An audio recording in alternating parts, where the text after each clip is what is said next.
on débute donc avec le sénateur du jour, c'est Loïc Hervé qui nous accompagne pendant cette demi-heure. Bonjour. Bonjour. Merci d'être avec nous ce matin, élu de la Haute-Savoie, membre du groupe Union Centriste. Et vous avez plein de casquettes qui correspondent parfaitement à l'actualité du jour dont on va parler. On va commencer par la crise sanitaire. On va évidemment parler du vote du Sénat sur la bioéthique, mais d'abord la crise sanitaire. En attendant que Jean Castex et Olivier Véran à 18h, un peu comme tous les jeudis, j'ai envie de vous dire. A priori, pas de nouvelles mesures restrictives attendues. Est-ce qu'on peut encore attendre avant de prendre ces mesures restrictives? Est-ce que vous dites que c'est la bonne méthode? Moi, je pense que c'est bien que le gouvernement temporise au maximum pour éviter un troisième confinement, par tous les moyens.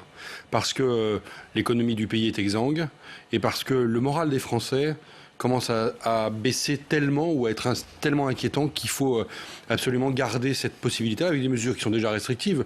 Le couvre-feu à 18h, ça y est déjà quelque chose de très lourd. Il y a un certain nombre de commerces qui sont toujours fermés. Je pense aux restaurants, bars, discothèques. Hein. C'est un secteur qui est sinistré.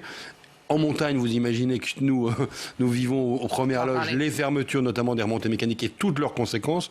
Donc moi je suis d'accord. Le problème méthodologique qu'on peut mettre en avant, c'est la question quand même de cet oracle du jeudi soir que tout le monde attend.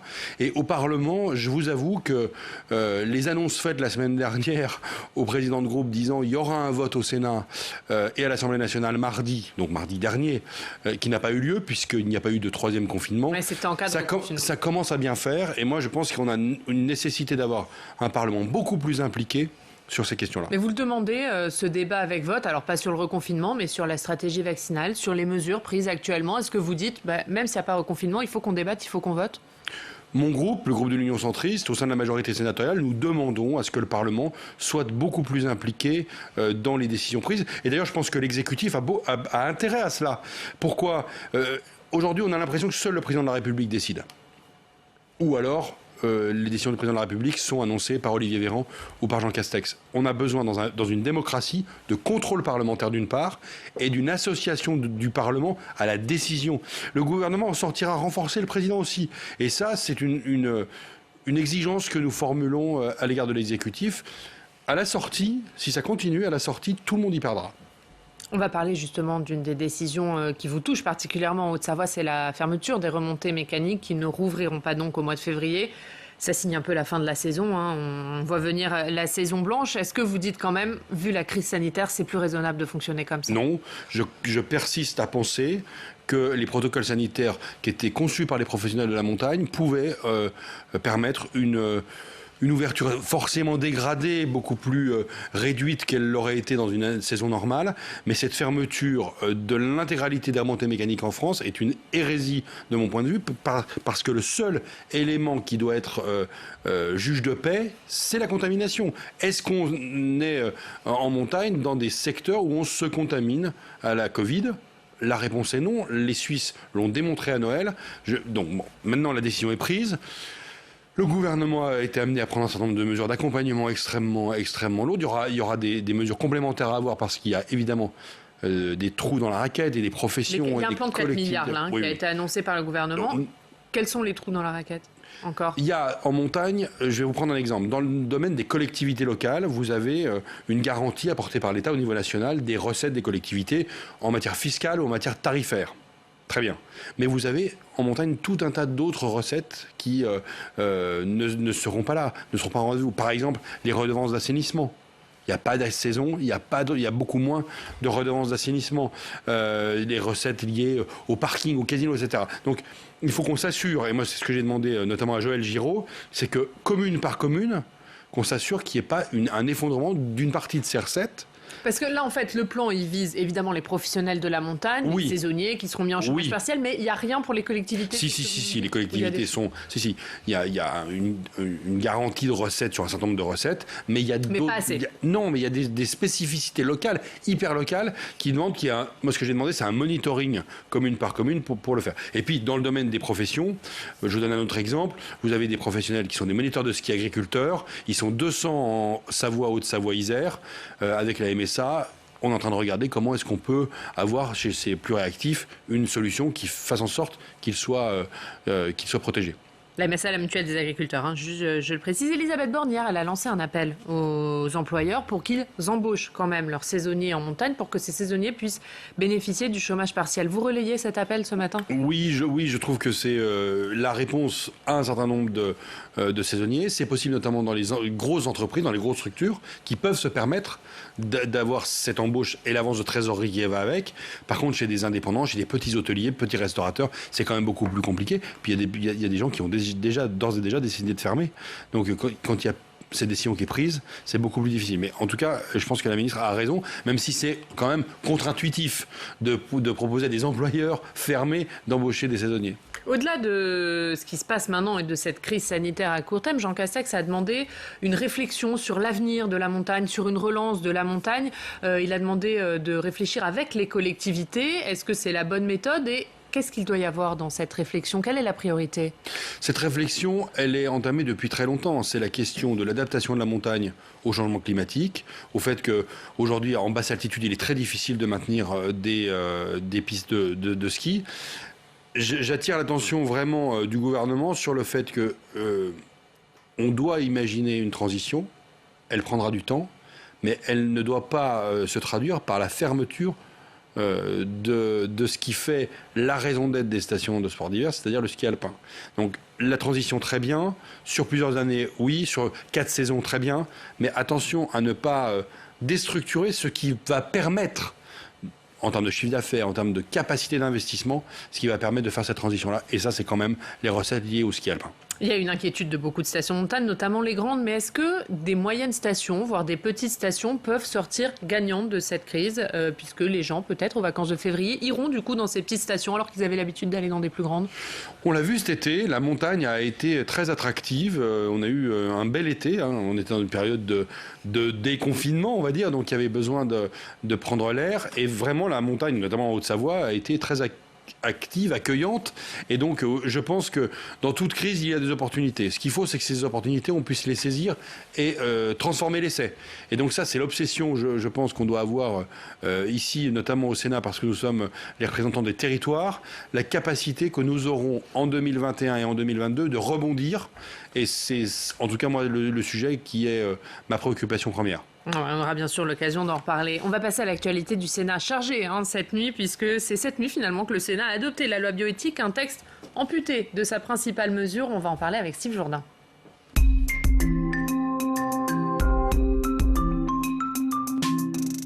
Bonjour Steve. Bonjour Yann, bonjour Loïc Hervé. On ne s'y attendait pas vraiment niveau calendrier, mais le Sénat a donc adopté cette nuit finalement la loi bioéthique. Courte nuit, Loïc Hervé.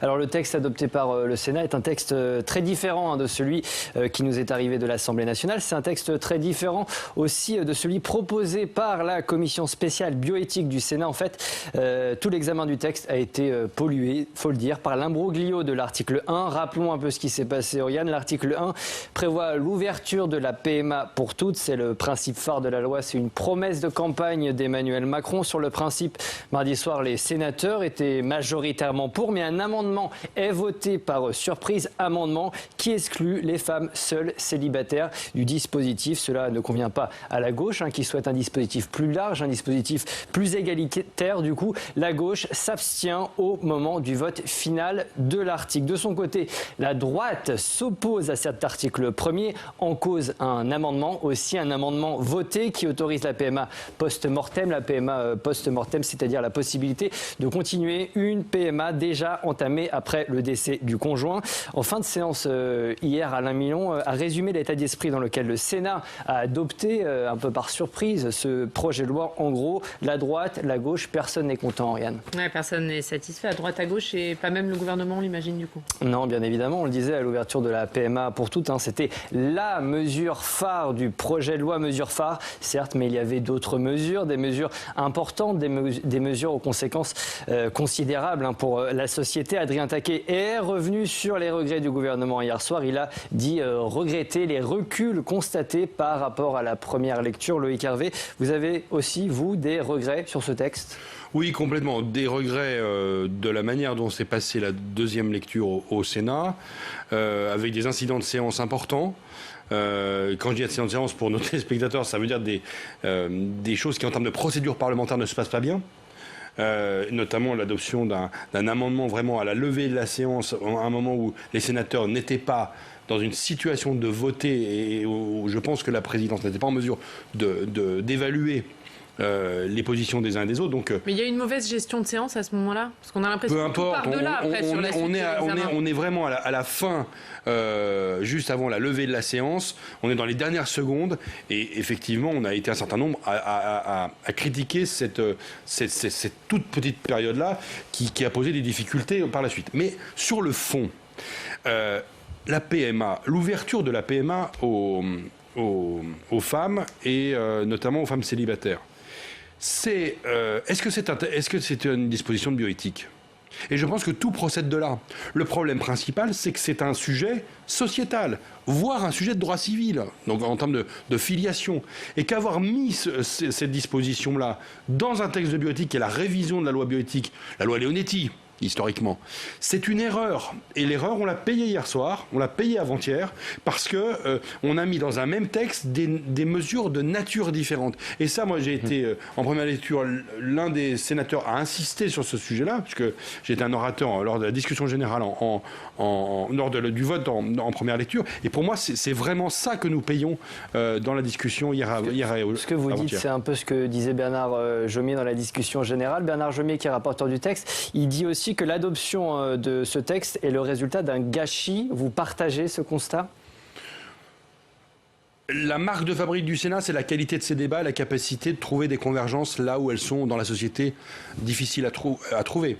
Et là, force est de constater que nous n'avons pas réussi à le faire. Il y a eu une polarisation des positions. Moi, je suis plutôt conservateur sur ce sujet-là. Qui sont dues aux échéances électorales qui arrivent, Peut-être. Moi, je suis plutôt conservateur sur ce sujet-là, donc je suis pas le plus à l'aise pour donner des leçons à tel ou tel.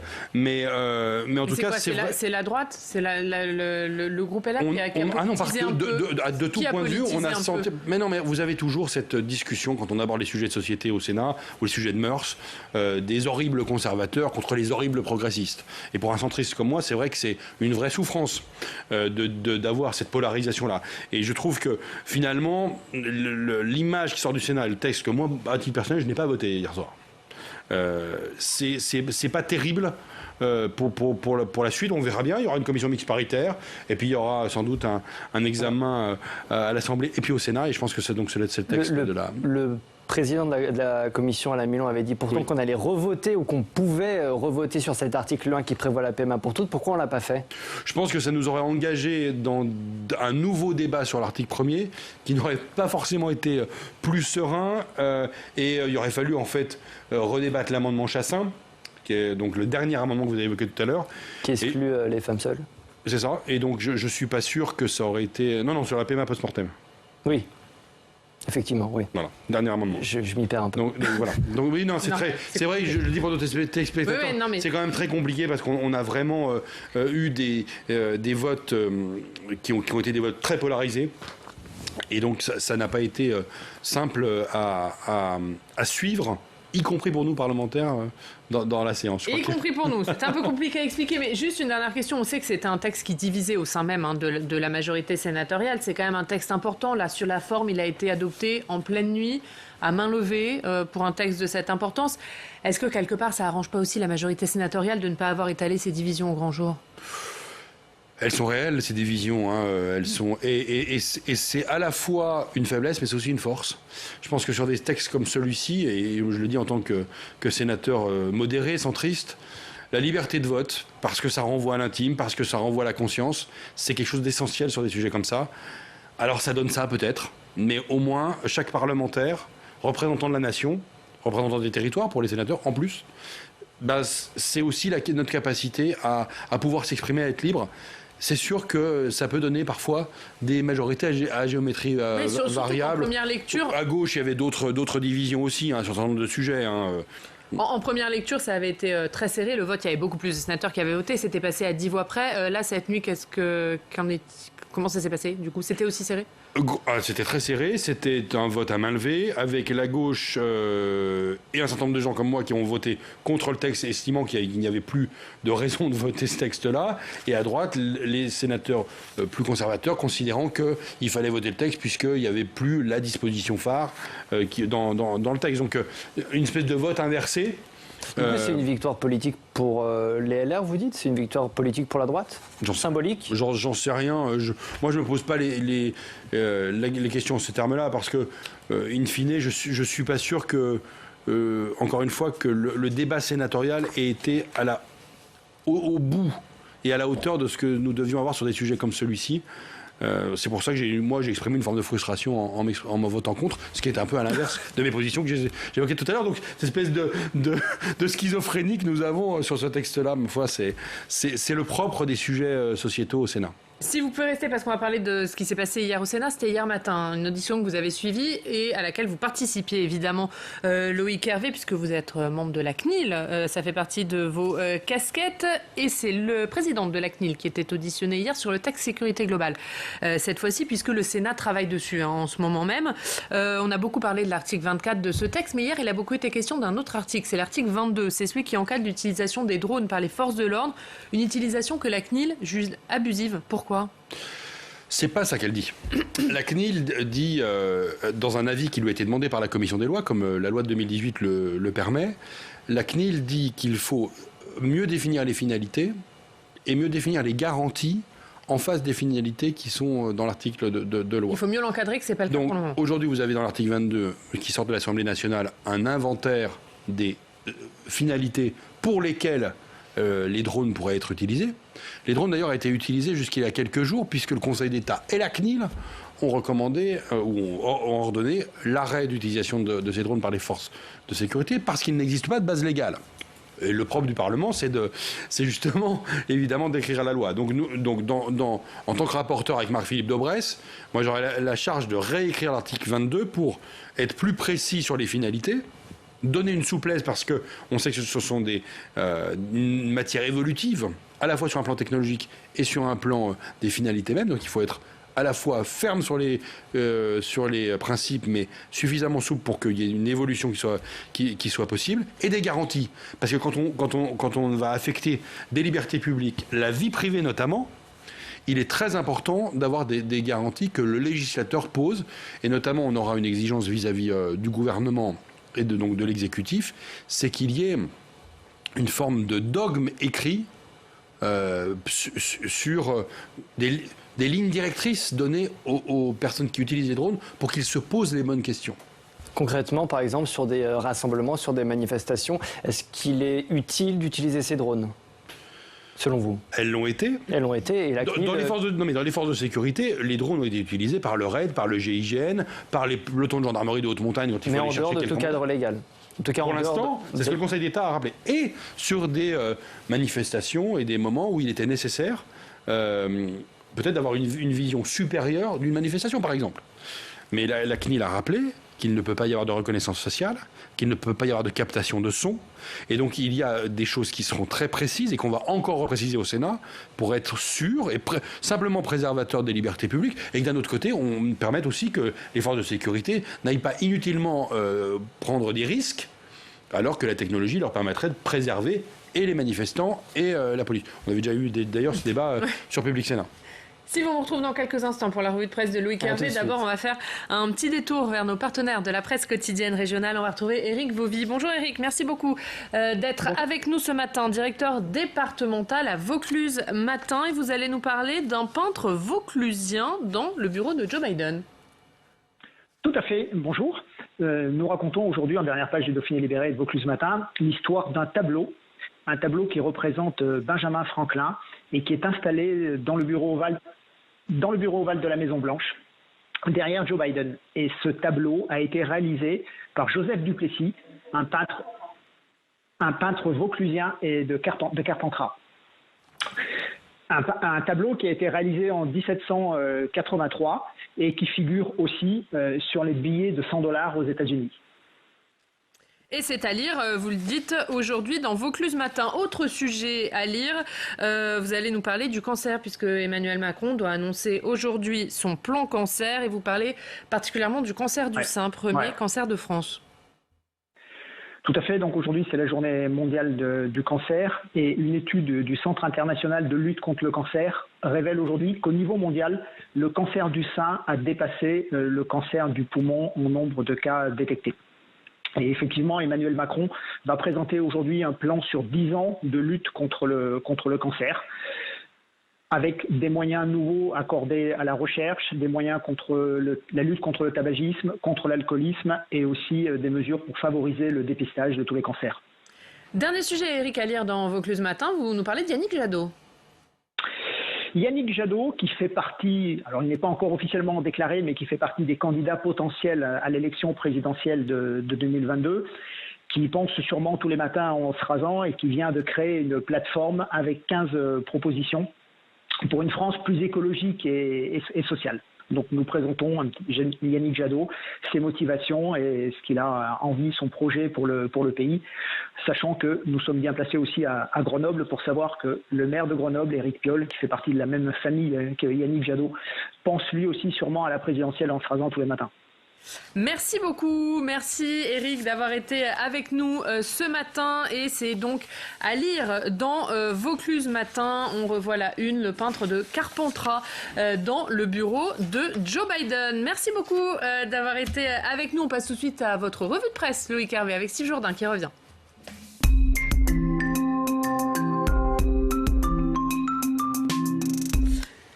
Dans la presse de Loïc Hervé ce matin, Steve, c'est une union contre le maire écolo d'Annecy. Oui, la fronde de l'opposition au maire François Astorg, le groupe municipal Annecy Ensemble, un groupe issu de la majorité de l'ancien maire de Centre-Droit. Eh bien, ce groupe vient de créer une association. L'objectif, c'est de fédérer un collectif de citoyens. Les fondateurs de l'association disent ne pas souhaiter voir la ville d'Annecy devenir une ville expérimentale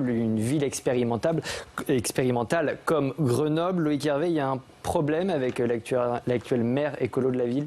C'est pas un sénateur qui va aller s'ingérer dans des affaires entre l'opposition et la majorité municipale. Ce sont des amis qui sont les membres de ce groupe. Donc je ne veux pas, moi, aller faire du petit commentaire d'actualité là-dessus. Néanmoins, moi, je suis très vigilant à une chose, c'est que la ville d'Annecy, ville centriste historiquement, mais c'est un joyau des Alpes, c'est un joyau français, c'est une ville qui a une attractivité touristique majeure et qui doit être exemplaire à tout point de vue, y compris dans le domaine environnemental. Et il faut faire attention à Annecy.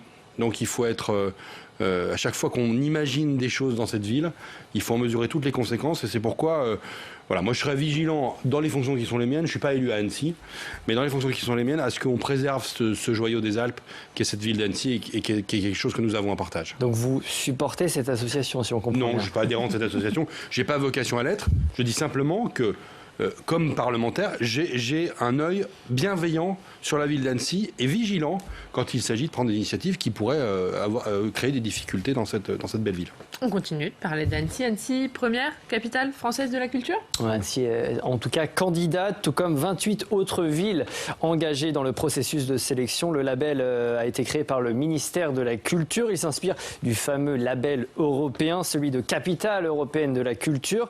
La première capitale française de la culture le sera pour l'année 2022. Loïc Hervé, est-ce qu'Annecy a ses chances selon vous? Ah, mais je soutiens à fond. Oui, c'est dans la cohérence de ce que je viens de vous dire à l'instant. C'est-à-dire que je trouve que c'est une ville qui a un potentiel. Alors, on n'a pas évoqué le domaine culturel, mais c'est effectivement un domaine où Annecy a des atouts considérables.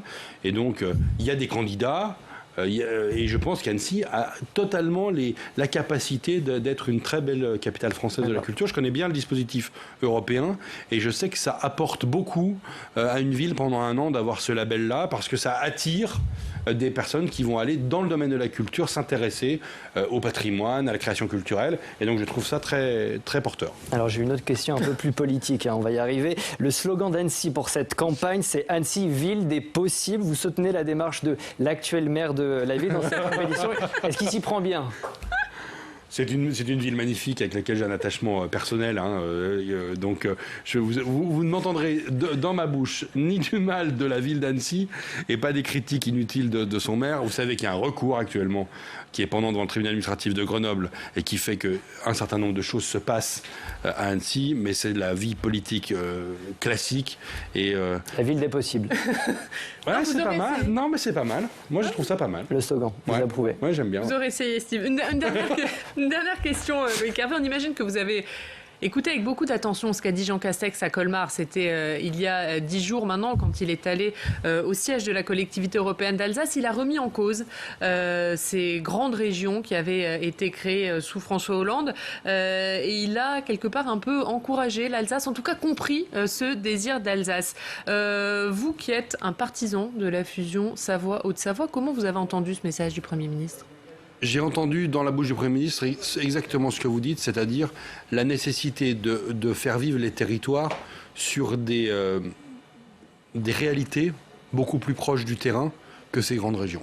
Alors, la région Auvergne-Rhône-Alpes existe, il ne s'agit pas de la remettre en cause, mais dans cette région-là, je pense qu'il y a une possibilité, en tout cas moi je veux porter ce débat, qu'on ait une réflexion sur la possibilité d'avoir une collectivité un peu sur le modèle alsacien, corse, ou d'ailleurs sur le modèle normand, puisque les deux régions de Normandie ont fusionné, recréant une Normandie unifiée, et qu'on ait une capacité dans notre territoire à apporter ça. Et je le fais parce qu'on a un phénomène qui s'appelle la métropolisation dans notre pays. Lyon, Grenoble, Genève. Et que si les territoires de Savoie, avec Annecy et la Haute-Savoie, Chambéry et la Savoie, ne s'unissent pas dans 10 ans, le nord de ce territoire sera attiré par Genève et le sud par Grenoble et Lyon, et on fera disparaître un ensemble qui est un ensemble millénaire, et j'estime que c'est ma responsabilité aujourd'hui de porter ce débat-là. Merci beaucoup.